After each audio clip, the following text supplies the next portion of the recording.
គ្នាអរគុណព្រះសម្រាប់ថ្ងៃថ្មីក៏ដូចជាសប្តាហ៍ថ្មីដែលយើងបានមកជួបគ្នានៅក្នុងថ្ងៃទី5ចា៎ចឹងថ្ងៃនេះដែរអ្នកគ្រូមានមេរៀនភាសាខ្មែរមួយគឺមេរៀនទី18តកតងនឹងព្រឹត្តិការណ៍ពិតនិងព្រឹត្តិការណ៍ប្រឌិតចា៎ដូចស្អតែអ្នកគ្រូសេអស់ជំនួសសុំដាក់ព្រឹត្តិការណ៍ប្រឌិតនៅខាងក្រោមគុំចា៎អញ្ចឹងមុននឹងយើងឈានចូលទៅដល់ថាអ្វីទៅជាព្រឹត្តិការណ៍ពិតនិងអ្វីទៅជាព្រឹត្តិការណ៍ប្រឌិតសូមគួរបានអាននិយមន័យជាមួយនឹងអ្នកគ្រូហើយនឹងឧទាហរណ៍ដែលខ្ញុំបានលើកយកមកបង្ហាញកូនបានចា៎អញ្ចឹងព្រឹត្តិការណ៍ពិតចា៎ព្រឹត្តិការណ៍ពិតគឺជាហេតុការណ៍ឬសកម្មភាពដែលកើតមានឡើងពិតជាក់ស្ដែងនៅក្នុងសង្គមចា៎វាអាចបញ្ជាក់បានពីហេតុការណ៍មនុស្សពេលវេលានិងទីកន្លែងពិតប្រាកដចា៎សូមម្ដងទៀតព្រឹត្តិការណ៍ពិតគឺជាហេតុការណ៍ឬសកម្មភាពដែលកើតមានឡើងនៅក្នុងសង្គមចា៎ដែលកើតមានឡើងពិតជាក់ស្ដែងនៅក្នុងសង្គមបច្ចុប្បន្នចា៎វាអាចបញ្ជាក់បានពីហេតុមនុស្សហេតុការណ៍មនុស្សពេលវេលានិងទីកន្លែងពិតប្រាកដចា៎ចឹងកន្លែងនេះមានន័យថាព្រឹត្តិការណ៍ពិតគឺបង្ហាញពីហេតុការណ៍ឬសកម្មភាពដែលកើតមានឡើងពិតជាក់ស្ដែងនៅក្នុងសង្គមចា៎ហើយវាអាចបញ្ជាក់បានពីហេតុការណ៍មនុស្សពេលវេលានិងទីកន្លែងពិតប្រាកដជាគុណមើលឧទាហរណ៍ដែលអ្នកបានលើកយកមកបង្ហាញគូទាំងអស់គ្នាប្រាសាទព្រះវិហារជាមរតកដ៏មានតម្លៃបំផុតនៃព្រះរាជាណាចក្រកម្ពុជាប្រាសាទនេះត្រូវបានដាក់បញ្ចូលជាបេតិកភណ្ឌពិភពលោកកាលពីថ្ងៃទី7ខែកក្កដាឆ្នាំ2008នៅទីក្រុងកេបិចប្រទេសកាណាដាចា៎នេះគឺជាមោទនភាពមួយរបស់យើងចា៎នេះគឺបង្ហាញថាវាជាព្រឹត្តិការណ៍ពិតដែលយើងមានជាក់ស្ដែងចា៎ឧបសគ្គព្រះវិហាររបស់យើងបានដាក់បញ្ចូលជាបេតិកភណ្ឌពិភពលោកពិតមែនចា៎ហើយមើលគេប្រាប់ពីអញ្ចឹងមានន័យថាព័ត៌មាននេះគឺជាព័ត៌មានដែលពិតចា៎មានន័យថាគេបានបញ្ជាក់ពី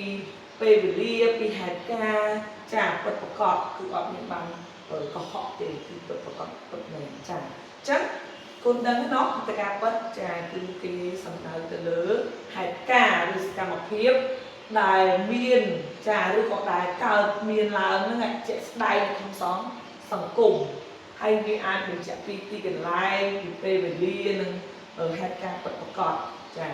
នេះកូនចា៎ចឹងដូចយើងបានដឹងហើយភាសាព្រះវិហារគឺមានពិតមែនហើយគេបានដាក់ចូលជាបេតិកភណ្ឌពិភពលោកពិតមែនចា៎ចឹងយើងដឹងទាំងអស់គ្នាមែនទេកូនអ្នកណាក៏ដឹងទៅពិភពលោកចា៎ចឹងយើងចូលដល់ព្រឹត្តិការណ៍មិនពិតវិញចា៎តោះ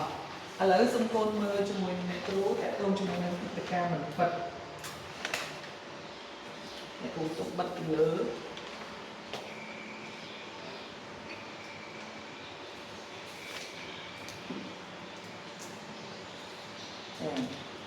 តោះឥឡូវសូមអាននិយមន័យជាមួយនឹងអ្នកគ្រូតើទៅជាមួយនឹងព្រឹត្តិការណ៍មិនពិត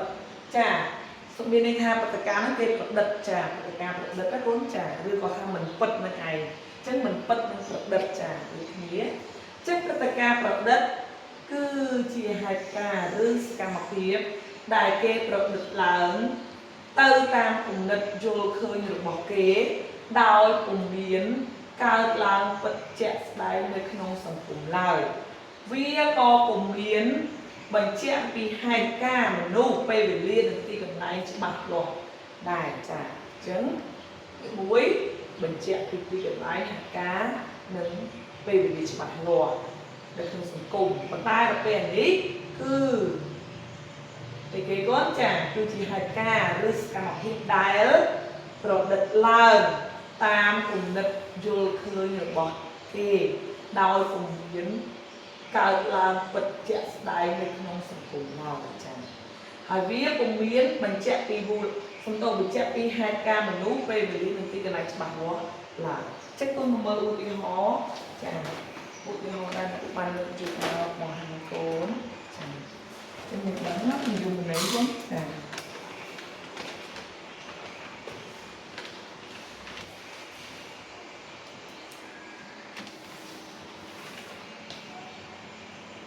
មើលឧទាហរណ៍របស់គ្នា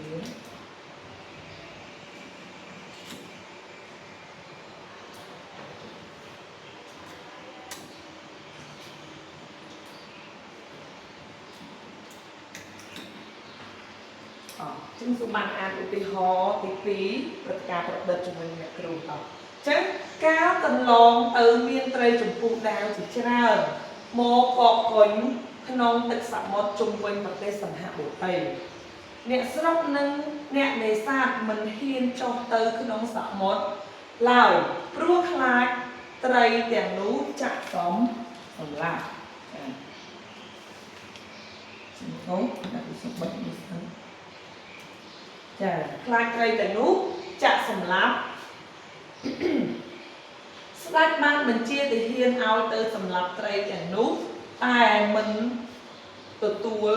សំទោសតែទទួលបរាជ័យជាច្រើនលើក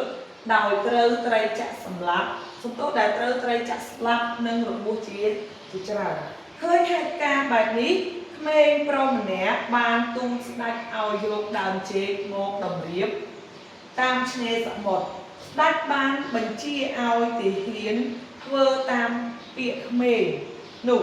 នៅពេលរលកកោកបក់ទឹកសមុទ្រវាបាននាំត្រីចម្ពោះដាវមកចាក់ជាប់នឹងដើមចេកទាំងនោះ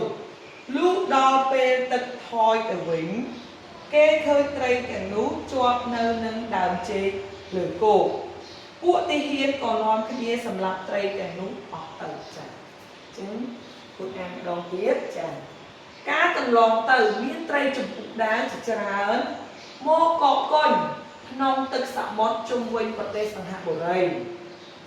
អ្នកស្រុកនិងអ្នកនេសាទមិនហ៊ានចុះទៅក្នុងសមុទ្រឡើយព្រោះខ្លាចត្រីទាំងនោះចាក់សម្លាប់